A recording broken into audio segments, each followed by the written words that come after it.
Terakhir, Pak Menteri Agama, mohon maaf, ini kedua kali saya bicara radikalisme.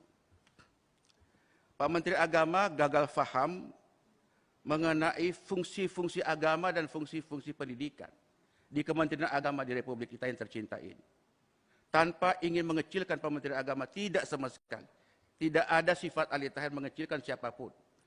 Tetapi kita bicara soal check and balances, maka saya hanya ingin bicara. Bapak ini cocoknya jadi Menteri Pertahanan Keamanan, menjadi Menteri Menko Polhukam, ketimbang Menteri Agama. Saya mohon maaf, karena idealisme yang dibangun oleh kementerian ini tak terbawa. Saya mengistilahkan ideologi ditinggalkan, sejarah tak terbawa. Kenapa demikian? Karena pernyataan-pernyataan Kementerian Agama kontraproduktif terhadap program-program dan anggaran kita.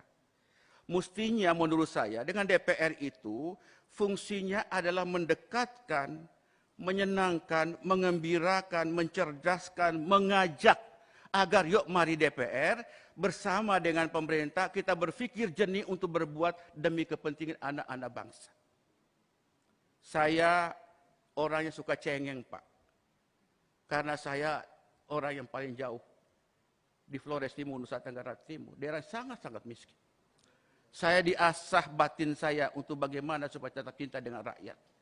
Tapi begitu Pak Menteri mengatakan bahwa para guru ngaji, kemudian para ustadz, itu dicurigai sebagai bentuk-bentuk awal dari radikalisme, perasaan terganggu sebagai seorang yang beragama.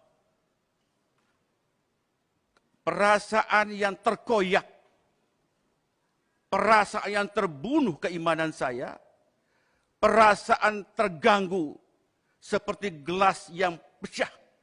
Seolah-olah selama ini kita sholat, kita ngaji, kita berbuat sesuatu itu tidak ada arti apa-apa.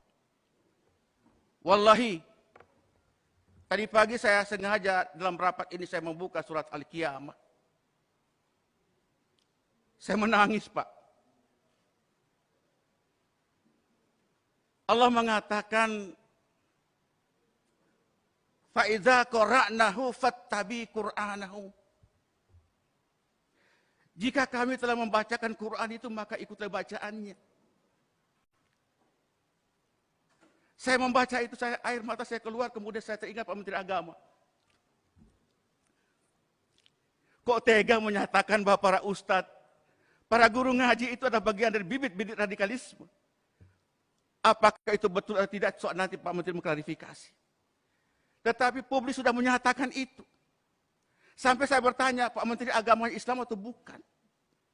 Saya mohon maaf. Perasaan suuzon sebagai seorang tidak boleh sebenarnya. Tapi ada perasaan tak enak. Karena kami anggota DPR seperti mendayung di tengah dua selah karang, Pak. Karang yang pertama adalah idealisme yang kami bangun. Kami rakyat kecil, Pak. Kami ini suara yang mendukung kami orang-orang kecil. Karang yang kedua adalah kekuasaan. Antara dua selah karang itulah mempertemukan kita di forum yang terhormat ini.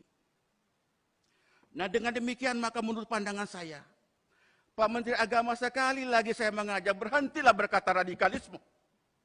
Berhenti berkata radikalisme. Islam yang kita pahami ini Islam yang rahmatan lil alamin, dibangun oleh baginda Nabi Muhammad SAW penuh dengan kasih sayang. Penuh dengan kasih sayang. Tidak ada kebencian. Kalau Menteri Agama sudah memandang umatnya, memandang rakyat penuh dengan kebencian, berhenti dari Menteri Agama Republik Indonesia.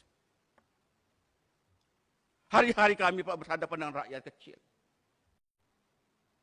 Saya hari ini dapat viral lagi Pak Ali Tahir. Perjuangkan aspirasi kami. Saya bilang aspirasi itu bisa berjalan kalau imamnya tidak batal wudhu. Kalau imamnya sudah batal wudhu, makmum tidak boleh mengimami seorang yang sudah batal wudhu. Referensi-referensi radikalisme itu kan referensi orang luar terhadap umat Islam. Mau Islamofobia, menghardik umat Islam. Dan tolong lihat ini Islam dalam konteks global, bukan dalam konteks Indonesia semata. Nah oleh karena itu kami merasa sakit, Pak. Luar biasa. Saya baru habis takziah dengan Pak Mali Fajar, almarhum Mali Fajar, baru sampai. Banyak orang kerubuti saya. Kok bisa begitu Pak Menteri Agama? Saya bilang beliau orang baik, Pak. Pak Menteri orang baik. Cuma belum belajar Islam esoteris dan Islam eksoteris. Islam yang substantif dan Islam yang simbolik. Orang itu menjadi radikal itu kan posisi kedua setelah terjadi intoleransi. Jalannya radikalisme dalam teori sosiologi agama, intoleransi terjadi karena ketidakadilan di situ. Penegakan hukum yang tidak terjadi. Hak-hak miskin, orang miskin yang terabaikan. Kebanggaan bangsa tercabut. Liberalisasi yang begitu kuat, kapitalisme begitu kuat. Sementara orang menangis, orang menderita di atas tanah air sendiri. Nah, oleh karena itu paling mudah membangun bangsa ini jika intoleransi ini harus dimulai. Pertama adalah tegakkan keadilan. Yang kedua, sayangin orang miskin. Kurangin kesenjangan sosial ekonomi. Tidak boleh ada diskriminasi. Nah, baru radikalisme. Radikalisme terjadi apabila tiga faktor-faktor tadi bisa dijalankan dengan baik. Baru terakhir itu baru terorisme. Jadi kalau saudara menteri menganggap semua para mubalik ini adalah bagian dari bibit-bibit radikalisme, saya tidak mau bicara apa lagi. Masih perlukah musabaqah tilawatil Quran? Masih perlukah musabaqah tilawatil Quran? Yang tujuannya adalah mendengarkan orang membaca Quran, kita mengamalkan isinya, berfaedah, agar membangun kekuatan spiritualitas dan juga membangun kekuatan horizontal.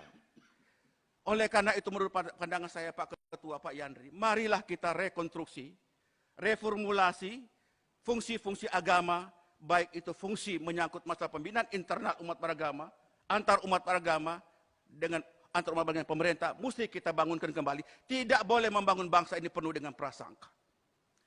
Kedua, fungsi pendidikan. Fungsi pendidikan, Anda bicara fungsi lebih berarti dibicarakan soal radikalisme. Yakinlah itu. Anda sangat berharga kalau bicara soal fungsi agama dan fungsi pendidikan itu dalam perspektif dakwah, Pak. Kami suka mengalami suka duka berdakwah di lapangan. Suka duka, Pak. Tapi kami tetap berjalan. Nah, oleh karena saya menghimbau Pak Ketua, menurut saya sependapat jika hari ini kita tidak lagi membicarakan anggaran dulu, clearkan dulu anggaran, supaya fokus programnya, money follow function, money follow value, dan money follow macam-macam itu di-clearkan dulu, baru setelah itu kita bicarakan rapat berikutnya, supaya maksud dan tujuan anggaran ini dapat fokus sesuai dengan tujuan anggaran belanja kita.